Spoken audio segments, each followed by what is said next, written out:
తెలంగాణ రాష్ట్రంలో ఉన్నటువంటి ఎస్సీ కులాలకు సంబంధించినటువంటి 3 దశాబ్దాల కళ నెరవేరింది. మొత్తానికి అసెంబ్లీ వేదికగా ప్రభుత్వమే దానికి సంబంధించినటువంటి బిల్ అయితే పాస్ చేసినటువంటి పరిస్థితి. ఎస్సీలకు సంబంధించినటువంటి విషయంలో ఎస్సీ 1, 2, 3 అనేటువంటి భాగాలుగా వారిని అయితే విభజించడం జరిగింది. మనతో పాటుగా కొంతమంది దళిత కులాలకు సంబంధించినటువంటి నేతలు ఉన్నారు. బుడగ జంగాలకు సంబంధించినటువంటి రాష్ట్ర అధ్యక్షుడిగా వ్యవహరిస్తున్నటువంటి రాజలింగం మనతో పాటుగా ఉన్నారు. ఎట్లా అనిపిస్తుందన్న మొత్తానికి మీ 3 దశాబ్దాల కళ నెరవేరినటువంటి సంకేతాలు కనబడతా ఉన్నాయా? వాస్తవం చెప్పాలంటే 30 సంవత్సరాల నుంచి ఎంతోమంది ప్రాణాలు పోగొట్టుకున్నారు, ఎంతోమంది జైళ్ళ పాలైనారు, ఎంతోమంది కేసులు ఉన్నాయి, ఇప్పటికి కూడా కేసులు నడుస్తూ ఉన్నాయి. ఈ 30 సంవత్సరాల నుంచి కళ్ళు కాయలు కాస్తుంటే కూడా మేము అదే విధంగా మాకు వరికన కావాలని చెప్పేసి మేము 30 సంవత్సరాల నుంచి మేము ఈ వరికన కొరకు పోరాడుతున్నాము, చేస్తూ ఉన్నాము. కానీ 30 సంవత్సరాల కళ 2025 సంవత్సరంలో గౌరవ ముఖ్యమంత్రి గారు మరి ఒక వరికన చేయడము చాలా సంతోషకరంగా ఉన్నది. ఎందుకంటే ఈ ఒక వరికన చేయడానికి ఎంతో మంది 30 సంవత్సరాల నుంచి ఎంతో మంది ముఖ్యమంత్రులు మారినారు. ఏ ముఖ్యమంత్రి చేయండి, ఎంతమంది ముఖ్యమంత్రులు వచ్చినా మేము చేస్తామని చెప్పి మా ఉపకులాలకు మా వరికన మాత్రం ఎవరు చేయలేదు. మేము ఎప్పటి నుంచో అడుగుతూ ఉన్నాం వరికన కావాలని చెప్పి, అయినా చేయలేదు. మరి గౌరవ ముఖ్యమంత్రి గారు మరి చేస్తా అని చెప్పి అదే మాట ప్రకారము ఢిల్లీలో సుప్రీంకోర్టు ఎప్పుడైతే జడ్జిమెంట్ ఇచ్చిందో అదే జడ్జిమెంట్ ఇచ్చిన గంటలోనే మరి మన గౌరవ ముఖ్యమంత్రి గారు మరి 2 అసెంబ్లీలో నిలబడి నేను ఆ దేశంలోనే మొట్టమొదటిగా వరికన్న చేస్తానని చెప్పేసి మాట ఇచ్చి మాట తప్పకుండా మాట మీద నిలబడి మడమ తిప్పకుండా మరి యొక్క వరికన్న చేసినందుకు గౌరవ ముఖ్యమంత్రి గారికి మేము ఎస్సీ 57 కులాల తరపున, అలాగే అత్యంత వెనుకబడ్డ కులాలు బుడగజంగం దాంట్లో 14 కులాలు కలిపి ఒకటో గ్రూప్లో పెట్టినందుకు ముఖ్యమంత్రి గారికి మేము ధన్యవాదాలు తెలియజేస్తూ ఉన్నాం. దాంతోపాటు మరి గౌరవ మంత్రివర్యులు దామోదర్ రాజ్ నరసింహన్న గారు కూడా ఈ యొక్క వరికన్న గురించి ఎన్నో రోజుల నుంచి ఆయన కష్టపడ్డాడు.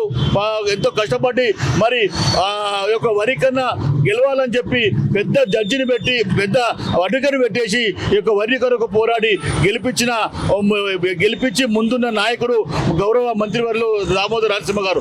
ఆయన కూడా మేము ధన్యవాదాలు తెలియజేస్తున్నాం. ఎందుకంటే ఆయన ఎన్నో సభలు సమావేశాలు చదువుకున్న వాళ్ళను విద్యావంతులను అందరినీ తీసుకొచ్చేసి సభలు సమావేశాలు పెట్టి ప్రతిరోజు మాట్లాడి మీ వరికన్న ఎట్లా చేస్తే బాగుంటుందని చెప్పేసి దాని పోరాడినందుకు ఆయన కూడా మేము ధన్యవాదాలు చేస్తున్నాము. దాంతోపాటు 30 సంవత్సరాలు రాత్రనక పగలనక మరి నా జీవితమే ఆ ఒక వరికన్న జరుగుతున్న నా జీవితం వెలుగులో వస్తుందని చెప్పేసి మా కులాలకు బాగు చేస్తే మేము బాగుపడతామని చెప్పేసి గౌరవ పద్మశ్రీ మందకృష్ణ గారు కూడా ఈ యొక్క మన వరికన్న గురించి 30 సంవత్సరాలు కష్టపడిన తర్వాతనే ఈ వరికన్న ఊస్ అనేది లేకుంటే ఈ వరికన్న అందుకొని అన్ని కులాలకు కిందున్న కులాలకు న్యాయం జరుగుతూనే మాకు మాదిగకు మాల కులాలకు న్యాయం జరుగుతుందని చెప్పేసి కంకణం ఎత్తుకొని కంకణం కట్టుకొని ఉపకులాలకు బాగుపడాలని చెప్పేసి వరికన్న కొరకు ఎంతో పోరాడిన కాలిరిగినా ఏ సైకిల్ యాత్ర చేసి ఎక్కడ సభలు సమావేశాలు పెట్టి కూడా ఈ యొక్క వరికన్నకు పోరాడిన మందకిషన్న గారు కూడా మేము మా యొక్క అత్యంత వెనుకబడ్డ కులాల తరపున వందలు తెలియజేస్తూ ఉన్నాము. ఇదే సందర్భంలో ఎస్సీలకు సంబంధించినటువంటి విషయంలో అందరికీ కూడా రాజీవ్ యువ వికాసం అనేటువంటి స్కీమ్ ఏర్పాటు చేయడం జరిగింది. దాదాపు 4 లక్షల వరకు రుణాలను కూడా ఇవ్వబోతున్నట్టుగా చెప్తా ఉన్నారు. ముఖ్యంగా మీ వర్గాలకు ఎట్లా న్యాయం చేకూరుతుంది అనుకుంటున్నారు ఈ విషయం? వాస్తవానికి మాకు తెలిసింది కూడా నిన్నే చూసినాం మేము ముఖ్యమంత్రి చెప్పిన తర్వాత. ఈ యొక్క 4 లక్షలు కాదు, వాస్తవానికి మేము దానికంటే ఇంకెక్కువ మాకు ఒక సుమారు 10 లక్షలు 10 లక్షల నుంచి 15 లక్షల రూపాయలు ఇస్తే మేము చిన్న వ్యాపారస్తులము, మా యొక్క బుడగ జంగాలు కావచ్చు, 14 కులాలు కావచ్చు, రిక్షాలు తొక్కే వాళ్ళు ఉన్నారు, మా మేస్త్రి పని చేసే వాళ్ళు ఉన్నారు, కొత్త బట్టలు అమ్ముకునే వాళ్ళు ఉన్నారు, రకరకాల కూలి చేసుకునే వాళ్ళు ఉన్నారు. ఇది చేసినందుకు కూడా మేము ధన్యవాదాలు తెలియజేస్తున్నాము. అయినా దీనికంటే మాకు ఉద్యోగాలు మా యొక్క అత్యంత వెనుకబడ్డ కులాలకు గుర్తించేందుకు కూడా మేము గౌరవ ముఖ్యమంత్రి గారికి మేము ధన్యవాదాలు తెలియజేస్తున్నాం. అంటే ఇన్ని సంవత్సరాల నుంచి స్వాతంత్రం వచ్చి 78 సంవత్సరాలు గడిచినా అత్యంత వెనుకబడిన కులాలను గుర్తించిన ముఖ్యమంత్రి ఎవరు లేనేలేరు. ఇందులో ఎవరు గుర్తించలేదు. గుర్తించే పెద్ద ఆయనకు గౌరవ ముఖ్యమంత్రి గారికి ధన్యవాదాలు చేస్తున్నాము. ఇంకోటి ఏంటంటే మేము ఇప్పుడు గవర్నమెంట్ అత్యంత వెనుకబడిన కులాలను గుర్తించేందుకు మేము మా చదువులు వాస్తవానికి వేరే మాదిగ పిల్లలు చదివినంత మా పిల్లలు చదువు ఉండదు కాబట్టి చదువుకోలేరు. కాబట్టి చదువుకోవాలంటే డబ్బులు కావాలి. కాబట్టి డబ్బులు లేకుండా చాలా మంది ఈ రోజు కూడా వారు వెనుకబడబట్టారు. వాళ్ళు మా యొక్క 15 కులాలు వాళ్ళు ఎంత చదువుకుంటే 10 చదువుకుంటే 10కి వచ్చే ఉద్యోగం ఇవ్వమని కోరుతున్నాం గౌరవ ముఖ్యమంత్రి గారిని. అలాగే ఇంటర్మీడియట్ చదువుకుంటే ఇంటర్మీడియట్ వచ్చే ఉద్యోగం ఇవ్వమంటున్నాము. అలాగే డిగ్రీ చదివితే డిగ్రీ వచ్చే ఉద్యోగం చేయమంటాము. కానీ మా పిల్లలకు మాదిగ పిల్లలు పెడితే మా పిల్లలు వాళ్ళతో తట్టుకోలేరు. వాళ్ళ దాంట్లో మేము మరి గెలవలేం. కాబట్టి ఈ యొక్క ఉద్యోగాలు కూడా మాకు ఈ విధంగా ఇవ్వాలని చెప్పి కోరుతున్నాం. దాంతోపాటు మరి ఈ యొక్క అత్యధిక వెనుకబడిన కులాలకు ప్రత్యేక ఫైనాన్స్ కార్పొరేషన్ ఇవ్వాలి. 1000 కోట్లతోటి మాకు ఇవ్వాలని చెప్తూ ఉన్నాం. ఎందుకంటే ఈ యొక్క ప్రత్యేక ఫైనాన్స్ కార్పొరేషన్ వస్తే మా కులాలు బాగుపడతాయి, మేము బాగుపడతామని చెప్పి తెలియజేస్తున్నాం. ఈ ద్వారా మనతో పాటుగా బైండ్ల కులానికి సంబంధించినటువంటి నాయకుడు యాదయ్య కూడా ఉన్నారు. ఎట్లా అనిపిస్తుంది మిమ్మల్ని ఏ వర్గంలో ఇప్పుడు కేటాయించడం జరిగింది ఎస్సీలకు సంబంధించి? నా పేరు ఏర్పుల యాదయ్య, బైండ్ల తెలంగాణ రాష్ట్ర కమిటీ. మమ్మల్ని 2లో పెట్టడం రేవంత్ రెడ్డి గారికి మరియు ఉపసంఘానికి షమీన్ అఖ్తర్ గారికి ప్రత్యేక ధన్యవాదాలు తెలుపుతున్నాను. ఈ కాంగ్రెస్ గవర్నమెంట్ రేవంత్ రెడ్డి గారు మాకు అన్ని విధాలా న్యాయం చేస్తారని మేము, ఎందుకంటే ఇంతకు ముందులాగా కాకుండా ఎంతమంది ముఖ్యమంత్రులు వచ్చినా రేవంత్ రెడ్డి గారు కమిషన్ వేసి మాకు ఏబిసిడి వర్గీకరణ అమలు చేసినందుకు వారి ప్రభుత్వానికి ప్రత్యేక ధన్యవాదాలు తెలుపుతున్నాను. మరియు గతంలో ఎంతోమంది పోరాటాలు చేసిర్రు, ఎంతోమంది ముఖ్యమంత్రులు వచ్చిర్రు, అయినా కానీ ఇప్పుడు వచ్చిన రేవంత్ రెడ్డి గారు పట్టించుకొని కమిషన్ వేసి ABC వర్గీకరణ చేసి మమ్మల్ని Bలో పెట్టినందుకు ప్రత్యేక ధన్యవాదాలు తెలుపుతున్నాను. నేను రాబోయే కాలంలో మాకు 57 కులాలకు ప్రత్యేక కార్పొరేషన్ ఏర్పాటు చేసి మాకు 2000 కోట్లతోటి నిధులు ఇచ్చి మా వెనుకబడిన కులాలను డెవలప్ చేయాలని మనస్ఫూర్తిగా కోరుకుంటున్నాను. సో మీరన్నా నా పేరు కడమంచి ఎల్లేష్, నేను పేడబుడుగ జంగం రాష్ట్ర ప్రధాన కార్యదర్శి.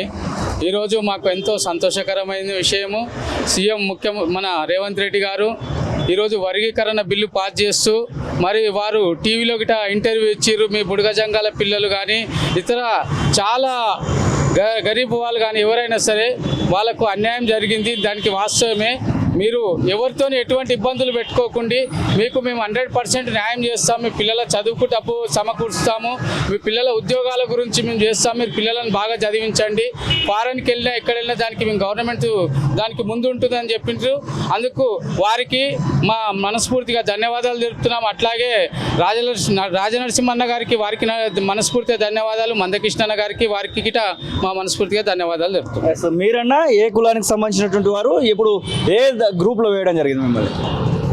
మేము చాలా సంతోషపడుతున్నాము. మన యొక్క ముఖ్యమంత్రి రేవంత్ రెడ్డి గారికి చాలా సంతోషం రుణపడి ఉంటాము.